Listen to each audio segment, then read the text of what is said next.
स्वामी समर्थ. आज मी तुम्हाला सांगणार आहे खूप प्रभावशाली असा हनुमंत भगवानाचा एक सेवा आहे. खूप खूप असा प्रभावशाली असा उपाय आहे तो. ज्याचे मनातली इच्छा पूर्ण होत नसेल, ज्यांचे खूप अडचणी येत असतील आणि खूप प्रयत्न करूनही तुमची जर तुम्हाला यश प्राप्त होत नसेल तर तुम्ही हा उपाय नक्की करून बघा.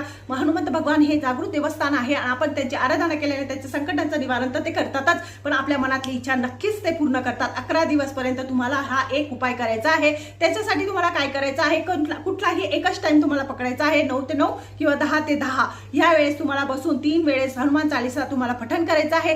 ते पठण झाल्यानंतर पहिल्या दिवशी तुम्हाला एक गडू भरायचा आहे. त्याच्यामध्ये एक विलायची टाकायची आहे, 1 रुपया टाकायचा आहे. तो गडू तुम्हाला पाणी भरून तो झाकून ठेवायचा आहे. 11 दिवसपर्यंत तो गडू तसाच राहू द्यायचा. नंतर तुमचं काम झाल्यावर म्हणजे 11व्या दिवशी त्या गडूतलं म्हणजे ते 2 वस्तू काढून टाकायचे. ते पाणी तुम्ही प्यायचं. बघा तुमच्या मनातली इच्छा पूर्ण झाल्याशिवाय राहणार नाही. अनुभव घेऊन बघा, कारण की हनुमंत देवता हे जागृत देवस्थान आहे. श्री स्वामी.